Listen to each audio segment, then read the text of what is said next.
Jack ಅನ್ನೋ ಹೆಸರಿನ ಬಡ ಹುಡುಗನೊಬ್ಬನಿದ್ದ. ಒಂದು ಮುದಿ ದನದ ಹಾಲು ಮಾರಿ ಅವನು ಅವನ ತಾಯಿ ಜೀವನ ಸಾಗಿಸ್ತಾ ಇದ್ರು. ಒಂದು ದಿನ ಅದು ಹಾಲ್ ಕರಿಯೋದನ್ನ ನಿಲ್ಸಿತು. ಆವಾಗ ತಾಯಿ ಅಂದ್ಲು, ಮಗು, ಇವಾಗ ಈ ದನಕ್ಕೆ ಹೊಟ್ಟೆಗೆ ಹಾಕುವುದು ಹೇಗೆ? ನಮಗೇ ಇಲ್ಲ.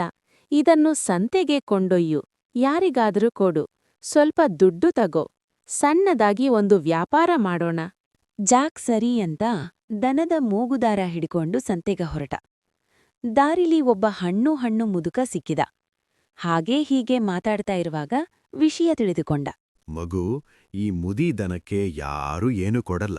ನನಗೆ ಕೊಡ್ತೀನಿ ಅಂದ್ರೆ ನಾನು ನಿನಗೆ 4 ಮಾಯಕದ ಕಾಳು ಕೊಡ್ತೀನಿ. ಜಾಕ್ಗೆ ಇದು ಸರಿ ಅನ್ನಿಸ್ತು. ದನ ಕೊಟ್ಟು ಕಾಳು ಹಿಡ್ಕೊಂಡು ಮನೆಗೆ ಬಂದ. ನಡೆದದ್ದು ಕೇಳಿ ಜಾಕ್ ಅಮ್ಮನಿಗೆ ಬ್ರಹ್ಮಾಂಡದ ಸಿಟ್ಟು ಬಂತು. ಈ ಕಾಳಿಂದ ಏನ್ ಮಾಡೋದು? ವ್ಯಾಪಾರನಾ? ಹೊಟ್ಟೆಗೆ ಅನ್ನನಾ? ನಿನ್ನಂತ ಮೂರ್ಖನನ್ನು ಕಳಿಸಿದ್ದು ನನ್ನ ತಪ್ಪು ಅಂತ ಸುಸ್ತಾಗುವರೆಗೆ ಕಿರುಚಾರಿಂಗ್ಯು. ಸರಿಯಲ್ವಾ, ಯಾರಿಗಾದ್ರೂ ಸಿಟ್ಟು ಬರೋದೇ ತಾನೆ. ಮಾತ್ರವಲ್ಲ, 4 ಕಾಳುಗಳನ್ನ ಎತ್ತಿ ಕೆಟಕಿಯಿಂದ ಹೊರಗೆ ಎಸೆದು ಬಿಟ್ಟಳು. ಆವತ್ತು ರಾತ್ರಿಯಾಯಿತು.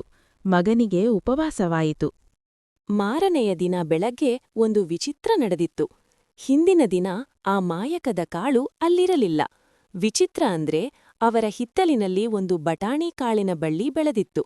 ಅದು ತುಂಬಾ ಉದ್ದಕ್ಕೆ ಬೆಳೆದು ಮೋಡಗಳ ಮೇಲೆ ಹೋಗಿತ್ತು. ಜಾಕ್ಗೆ ಆಶ್ಚರ್ಯ. ಇದೆಲ್ಲಿಂದ ಬಂತಪ್ಪಾ ಈ ಬಟಾಣಿ ಬಳ್ಳಿ? ಎಲ್ಲಿಂದ ಎಲ್ಲಿಗೋಗಿದೆಯಪ್ಪ ಈ ಬಳ್ಳಿ ಅಂತ ನೋಡೋಣ ಅಂದುಕೊಂಡವನೇ ಸರಸರ ಅಂತ ಬಳ್ಳಿ ಏರಿ ಹೋದ್ರೆ ಅಲ್ಲೊಂದು ದೊಡ್ಡ ಅರಮನೆ. ದೊಡ್ಡದು ಅಂದ್ರೆ ತುಂಬಾ ದೊಡ್ಡದು. ಎಷ್ಟು ದೊಡ್ಡದು ಅಂದ್ರೆ ನಮ್ಮ ಪುಟ್ಟ ಜಾಕ್ ಚಿಕ್ಕ ಇರುವೆ ಹಾಗೆ ಕಾಣ್ತಾ ಇದ್ದ. ಎಷ್ಟು ದೊಡ್ಡದು ಅಂದ್ರೆ ಮುಚ್ಚಿದ ಬಾಗಿಲಿನ ಕೆಳಗಿರುವ ಜಾಗದಲ್ಲಿ ನುಸುಳಿ ಜಾಕ್ ಅರಮನೆ ಒಳಗೆ ಹೋದ್ನಂತೆ. ಅಷ್ಟು ದೊಡ್ಡದು. ಒಳಗೆ ಹೋಗಿದ್ದೇನೋ ಆಯ್ತು. ಆದ್ರೆ ಅಲ್ಲೊಂದು ಗಂಡಾಂತರ ಕಾಯ್ತಾ ಇತ್ತು. ಇವನ ಎದುರಿಗೆ ರಾಕ್ಷಸನೊಬ್ಬ ಕೂತು ಬಂಗಾರದ ನಾಣ್ಯಗಳನ್ನು ಎಣಿಸಿ ಒಂದು ಹಂಡೆಗೆ ತುಂಬ್ತಾ ಇದ್ದ. ಇವನು ಒಳಗೆ ಹೋಗ್ತಾ ಇದ್ದ ಹಾಗೆ ರಾಕ್ಷಸ ಮೂಗು ಅರಳಿಸಿ, ಹೊ ಹೊ ಹೋ, ನರಮನುಷ್ಯರ ವಾಸನೆ ಅಂತ ಕೂಗ್ಹಾಕಿಡ. ಪುಣ್ಯಕ್ಕೆ ಜಾಕ್ ಅವನ ಕಣ್ಣಿಗೆ ಬೀಳ್ಲಿಲ್ಲ. ಜಾಕ್ ಒಂದು ಬೆಂಚಿನ ಕೆಳಗೆ ಅಡ್ಕೊಂಡಿದ್ದ. ಸ್ವಲ್ಪ ಹೊತ್ತಿನಲ್ಲಿ ರಾಕ್ಷಸ ಕೋಣೆಯಿಂದ ಹೊರಗೆ ಹೋದ. ಜಾಕ್ ಕೂಡಲೇ 4 ನಾಣ್ಯಗಳನ್ನು ಎತ್ತಿಕೊಂಡು ಓಡಿದ. ಓಡಿ ಬಳ್ಳಿಯಿಂದ ಕೆಳಗೆ ಬಂದ. ಅಮ್ಮನಿಗೆ ಹಣ ಕೊಟ್ಟ. ಅಮ್ಮ ಜಾಕ್ನನ್ನು ಕೇಳಿದಳು, ಈ ಬಂಗಾರದ ನಾಣ್ಯಗಳನ್ನು ಎಲ್ಲಿಂದ ತಂದೆ? ಹೇಗೆ ತಂದೆ? ಎಂದು.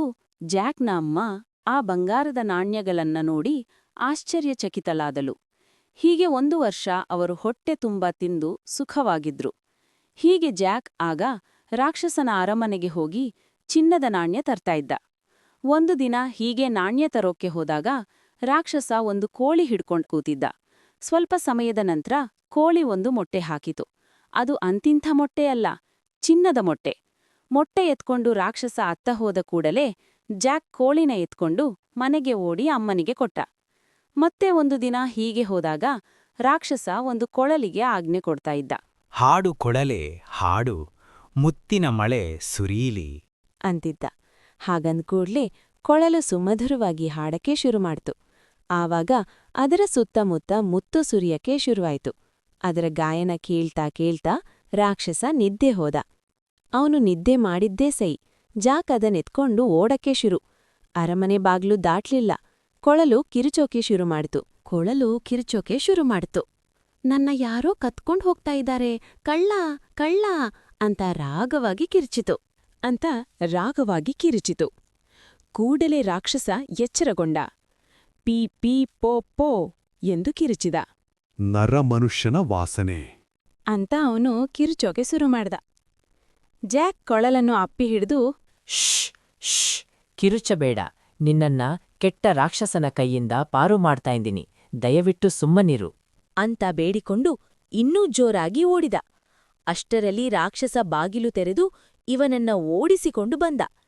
ಜಾಕ್ ಶರವೇಗದಲ್ಲಿ ಬಳ್ಳಿಯಿಂದ ಕೆಳಗಿಳಿದು ಬಂದು ಕೊಳಲನ್ನು ಅಮ್ಮನ ಕೈಯಲ್ಲಿ ಕೊಟ್ಟು ಒಂದು ಕೊಡಲಿಯಿಂದ ಬಳ್ಳಿಯ ಬುಡವನ್ನೇ ಕಡಿದು ಹಾಕಿಬಿಟ್ಟ. ಮತ್ತೆಂದು ಅದು ಬೆಳೆಯಲೇ ಇಲ್ಲ. ಜಾಕ್ ಮುತ್ತು ಚಿನ್ನದ ಮೊಟ್ಟೆ ಮಾರಿ ಸುಖವಾಗಿ ಇದ್ದ. ಈ ಕಥೆ ನಿಮಗೆ ಇಷ್ಟವಾಯಿತೇ?